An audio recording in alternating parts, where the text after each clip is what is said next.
나 혼자 끝내는 독학 러시아어 첫걸음 7번째 수업 진심 Я живу в Москве. 저는 모스크바에 삽니다. 수업을 시작해 보도록 하겠습니다. 나와 지나시죠? 첫 번째 핵심 문장입니다. Она думает о работе. 그녀는 일에 대해서 생각하고 있습니다. 이번에는 여섯 번째 격에 해당되는 전치격을 배워볼 겁니다. 이름에 나타나는 것처럼 전치사 없이는 사용되지 않는 격입니다. 대표적으로는 무엇 무엇에 대해서, 누구에 대해서 라는 뜻인 전치사 오 혹은 오와 함께 사용이 되는데요. 전치사가 있을 때는 질문을 할 때에도 반드시 앞에 전치사를 함께 사용하여야 합니다. 그러면 질문이 아꼼, 아촘이 되어야 합니다. 우선 명사와 형용사의 전치격 어미 변화부터 살펴볼게요. 전치격의 명사 변화는 매우 단순한데요. 1번, 2번 그룹은 똑같이 어미 예로 변화하고요. 3번 그룹 명사는 어미 이로 변화합니다. 명사 복수의 경우에는 예외 없이 성과 상관없이 아, 야로 변화합니다. 예를 들어서 단어 크니가를 한번 살펴볼게요. 크니가 1번 그룹에 해당이 되는 명사 크니가는 전치격에서 어미 예로 변화하면서 크니게 또르트 또한 또르지에 예로 변화하고요. 노치 단어는 전치격에서 노치로 변화합니다. 복수 전치격은 여성 단어였냐 남성 단어였냐와 상관없이 무조건 어미 아, 야로 변화하면서 예를 들어 고리, 가라를 알려드릴 수 있습니다. 형용사의 경우는요. 여성은 어미가 오이, 예로 변화하고요. 남성은 전치격에서 옴, 욤으로 복수는 마찬가지로 남성과 여성 상관없이 의, 이로 변화합니다. 예를 들어서 단어 야스니를 한번 살펴볼게요. 야스나야 같은 경우에는 전치격에서 야스나이, 야스니의 남성은 전치격에서 야스넘, 그리고 복수형인 야스느예는 전치격에서 야스느로 변화합니다. 예문을 한번 살펴볼게요. Я рассказываю о фильме. 저는 영화에 대해서 이야기합니다. 자, 무엇에 대해서, 영화에 대해서 전치격 오가 사용이 되고요. 그 뒤에 있는 명사 film은 전치격인 예 어미를 갖게 됩니다. Я рассказываю о фильме. 저는 영화에 대해서 이야기합니다. 두 번째 예문을 한번 살펴볼게요. Анна читает книгу об экономике. 안나는 경제에 대한 책을 읽습니다. 자, 에카노미카라는 단어는 1번 그룹에 해당이 되고요. 이 무엇에 대해서라는 의미를 가지고 있는 전치사 오 뒤에는 전치격으로 변화해서 에카노미케가 되는 겁니다. 이 문장에서 에카노미카라는 단어는 모음으로 시작이 되지요. 그런데 전치사 무엇에 대해서 또한 모음으로 형성이 되어 있기 때문에 발음의 편의를 위해서 뒤에 자음인 가 붙습니다. 에카노미케. 자, 악센트, 강세는 에카노 이 오 알파벳에 있기 때문에 앞에 있는 전치사 오는 아로 발음을 해주시면 됩니다. 에카노미케. 이번에는 인칭 대명사의 전치격 변화를 한번 살펴볼게요. 야인 경우에 아바문이에요. 자, 여기서 인칭 대명사 중에 야, 이 전치격인 문니에는 자음 두 개가 연속으로 있기 때문에 오도 아닌 옵도 아닌 오보로 사용이 된다는 걸 꼭 기억해 주세요. 다시 한번 발음해 볼게요. 아바문이에요. 아바문이에요. 계속해서 인칭 대명사의 전치격 변화를 전치사 오와 함께 살펴볼게요. 뜨일 경우 너에 대해서 아찌비야 온 그에 대해서는 안뇽 아나 안니 мы 안나스 вы а вас, они, о них. 예문을 한번 살펴볼게요. Он говорит обо мне. 그는 나에 대해서 이야기합니다. 자, обо мне 라는 단어 또한 전치사에 강세가 있는 것이 아니라 문예, 이 예의 알파벳에 강세가 있기 때문에 앞에 전치사, 얘는 알파벳 O가 두 개나 있음에도 불구하고 전부 다 아로 발음을 하셔야 합니다. Он говорит обо мне. 두 번째 예문은요. Они помнят о нас. 그들은 우리에 대해서 기억합니다. 여기서 한 가지 팁을 드리자면요. 러시아어에서 전치사에는 절대 강세가 있지 않습니다. 뒤에 있는 명사와 마치 하나의 단어인 것처럼 발음을 해주셔야 합니다. 핵심 문장 두 번째. Я жду друга в кафе. 저는 카페에서 친구를 기다리고 있습니다. 이번에는 의문사 그지에를 배워볼 건데요. 어디에 라는 뜻을 가지고 있는 단어입니다. 위치를 표현할 때는 명사에 따라서 전치사 v 혹은 나를 사용하고요. 뒤에 명사는 전치격 어미를 갖게 됩니다. 예를 들어서 где ольга? 올가는 어디에 있습니까? ольга в школе. 올가는 학교에 있습니다. 그렇다면 이 전치사 v와 나는 언제 어떤 단어와 사용을 해야 하는 걸까요? 매우 간단합니다. 전치사 v는 무엇 안에 있을 때, 나는 밖에 있을 때, 혹은 딱히 안과 밖을 구분 지을 수 없을 때 사용이 됩니다. 예를 들어서요. В книге есть информация. 책 속에 정보가 있습니다. школьники читают книгу в библиотеке. 학생들은 도서관에서 책을 읽습니다. 자, 책 속에 그리고 이 도서관은 건물이고 도서관 안에 있습니다 라는 의미를 갖게 되죠. 때문에 전치사 v가 사용이 되는 겁니다. 또 다른 예문으로는요.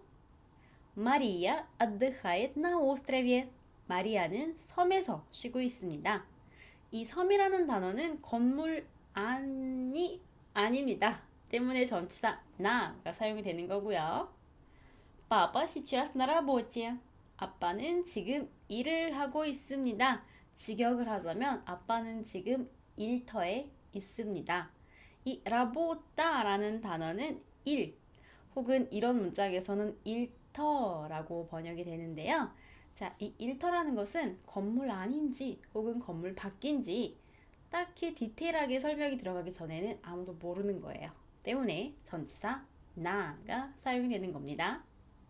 물론 예외도 있습니다. 자, 예를 들어서 한번 살펴볼게요. 고래. 이 산이라는 단어는요, 복수로 사용이 되는 경우에는 이 전치격에서 반드시 전치사 v로 사용을 해야 합니다.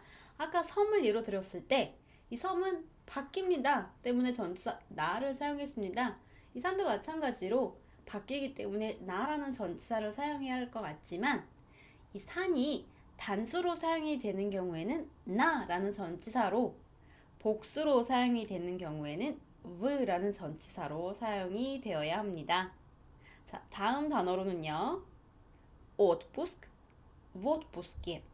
이 휴가라는 단어 또한 앞에서 말했던 라보타처럼 안에서 쉬는지 밖에서 쉬는지 딱히 추가적으로 설명이 되지 않기 때문에 나로 사용을 해야 할 것 같지만 v라는 전치사가 사용이 됩니다. В отпуске.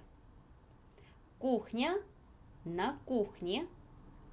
Фабрика, на фабрике. Командировка, в командировке. Родина, на родине.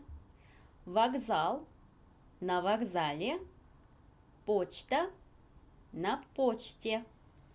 예문을 한번 살펴볼게요. Сосед работает на фабрике. 이웃집 사람은 공장에서 일을 합니다. Мама готовит обед на кухне. 엄마가 부엌에서 점심을 만듭니다. 세 번째 핵심 문장. Сегодня мы ужинаем дома. 오늘 우리는 집에서 저녁을 먹습니다. 계속해서 예외에 대해서 이야기를 해볼게요. 이번에는 전치격의 어미가 예가 아닌 우로 변하는 예외 단어를 한번 살펴볼게요. lhes, v lesu, sad, sadu, aeroport, v aeroportu, shkaf, shkafu. 자, 옷장의 경우 물건이 옷장 안에도 옷장 위쪽에도 있을 수 있기 때문에 v 혹은 나 이 두 가지 전치사 모두 사용이 가능합니다. берег, на берегу, пол, на полу, мост, на мосту, год, в году. 여기서 한 가지 기억을 하셔야 하는 점은요. 이 예외 단어들은 어떤 장소에 있습니다 라는 의미로 사용이 될 때 이 예외에 해당이 되면서 어미 우를 갖게 되지만 이 같은 단어들이 만약에 전치사 오 혹은 오브와 함께 무엇에 대해서 라는 의미로 사용이 될 때는 똑같이 전치격에 해당이 되는 어미 예를 갖게 됩니다. 예를 들어서 Мы гуляем в саду. 우리는 정원에서 산책을 합니다. 정원에서 장소의 의미를 가지고 있죠. 하지만 저는 정원에 대해서 생각을 합니다. Я думаю о саде.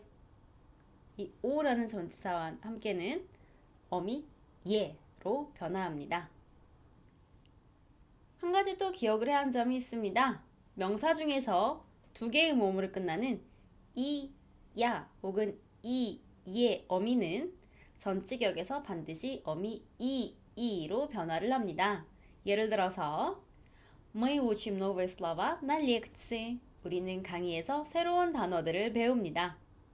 혹은 Мы сейчас в общежитии. 우리는 지금 기숙사에 있습니다. 세 번째 핵심 문장인 Сегодня мы ужинаем дома. 오늘 우리는 집에서 저녁을 먹습니다. 여기서 혹시 이제까지 배운 것과는 다른 점을 찾으셨나요? 분명히 어디에서 라는 표현을 쓸 때는 전치사 v 또는 나가 함께 사용이 된다고 했는데요. 이 집에서 단어 앞에는 전치사가 없습니다. 그 이유는 이 노마라는 단어는 장소를 나타내는 부사이기 때문인데요. 이처럼 어디에 있습니까? 라는 질문에 정확한 위치 말고도 이 장소를 나타내는 부사를 사용하기도 합니다. 예를 들어서 здесь 여기에, там 저기에, справа 오른쪽에, слева 왼쪽에, внизу 밑에, вверху 위에, сзади 뒤에, впереди 앞에, везде 모든 곳에, нигде 아무데도, дома 집에. 예문을 한번 살펴볼게요. Девушка сидит справа. 아가씨가 오른쪽에 앉아 있습니다. Нигде нет ручки. 볼펜이 아무데도 없습니다. 네 번째 핵심 문장. Он играет на гитаре. 그는 기타를 연주합니다. 전 수업에서 이미 전치사와 함께 사용하는 동사를 몇 가지 살펴봤는데요. 그 중에 играть v로 운동 또는 게임을 할 때 사용이 된다라고 배웠습니다. играйт는 동사만 단독으로 쓸 경우에는 그냥 놀다 라는 의미로 해석이 되고요. играйт라는 단어 뒤에 전치사 나 그리고 나라는 전치사 뒤에 명사 전치격이 사용이 된다면 악기를 연주하다 라는 뜻을 갖게 되는데요.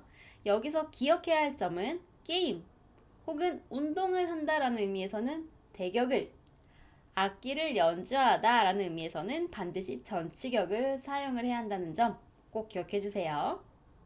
예문을 한번 살펴볼게요. Серафим играет в компьютерную игру. 세라핌이 컴퓨터 게임을 합니다. 자, 여기서는 컴퓨터 게임을 합니다. 때문에 играйт라는 단어 뒤에 전치사 v가 사용이 되고요. 이 뒤에 컴퓨터 게임은 대격으로 변화했습니다. компьютерную игру. 주격은 компьютерная игра로 여성 1번 그룹에 해당이 되는 단어들이죠. 두 번째 예문을 한번 살펴볼게요. Женя играет на pianino. 제냐가 피아노를 연주합니다. 자, 연주를 하다 라는 의미로 играет라는 단어 뒤에 전치사 나가 사용이 되었는데요. 여기서 pianina라는 단어는 어미가 이상하게도 전치격에 예 어미를 갖지 않았습니다. 그 이유는 pianina는 외래어 명사로 격 변화를 하지 않는 불변 명사이기 때문입니다. 이번에는 공부하다 라는 의미를 지닌 다양한 동사를 한번 살펴보겠습니다. учить, изучать, учиться. 이 단어 모두 공부하다 라는 같은 뜻을 가지고 있지만 지배하는 격과 사용되는 상황에 따라서 용법이 다릅니다. учить 라는 단어 뒤에 명사가 대격으로 변화할 경우에는 두 가지 의미를 갖게 되는데요. 가르치다 그리고 외우다 입니다. 이 구분을 하는 법은 정말 간단해요. 아시다시피 대격은 두 가지의 의문사를 가지고 있죠. 까보 그리고 슈도인데요. 이때 뒤에 까보에 대답을 하는 즉 사람을 나타내는 단어가 있을 경우에는 가르치다 라는 뜻을 갖게 되고요. 사물을 나타내는 단어가 있을 경우에는 외우다 라는 의미를 갖게 됩니다. 예를 들어서 마마 учит дочь. 자, 엄마가 딸을 가르칩니다. учить 라는 단어 뒤에 딸, 사람이죠. 이 딸이 있기 때문에 이 문장에서는 учить 라는 단어가 가르치다 라는 의미를 갖게 되는 거고요. 또 다른 문장 студент учит новые слова. 학생은 새로운 단어들을 외웁니다. 여기서는 이 учить 라는 단어 뒤에 사물인 новые слова 가 있기 때문에 자, 우리는 새로운 단어들을 가르칠 수가 없죠. 대학생은 이 새로운 단어들을 외웁니다. 라고 번역이 됩니다. изучать что?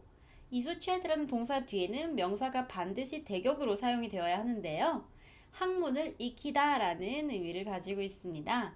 학문을 익히다 라는 뜻을 가지고 있기 때문에 изучat이라는 동사 뒤에는 반드시 학문 혹은 과목을 뜻하는 명사가 있어야 합니다. 예를 들어서 Муж изучает русский язык. 남편이 러시아어를 배웁니다. 다음 단어를 한번 살펴볼게요. учиться в 나 플러스 전치격 어떤 장소를 뜻할 때 사용이 되던 전치사와 격이죠. 네, 이 문장은 어디에서 공부를 합니다 라는 의미를 가지고 있습니다. 예를 들어서 сын учится в школе. 아들은 학교에서 공부를 합니다. 혹은 아들은 학교에 다닙니다. 라고 번역이 가능합니다. 두 번째 사용법은요. учиться 라는 단어 뒤에 동사가 원형으로 사용이 되는 경우인데요. 이럴 때는 무엇 하는 법을 배운다 라는 의미로 사용이 됩니다. 예를 들어서 девочка учится плавать. 소녀는 수영하는 법을 배웁니다.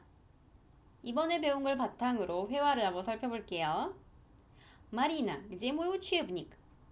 Все книги стоят на полке. Там нет учебника. Учебник точно на полке. Ах, вот он. Он лежит на полу. 러시아어에서는 사물이 어떻게 놓여 있는지에 따라서 лежать, 누워 있다, 혹은 стоять, 서 있다 라는 동사를 사용합니다. 회화에서처럼 책이 이렇게 선반 위에 꽂혀 있다면 서 있다 라는 뜻의 стоять 라는 동사가 사용이 되는 거고요. 만약에 책이 이렇게 놓여 있다 그러면 누워 있다 라는 동사의 лежат가 함께 사용이 되는 겁니다. книга стоит, книга лежит.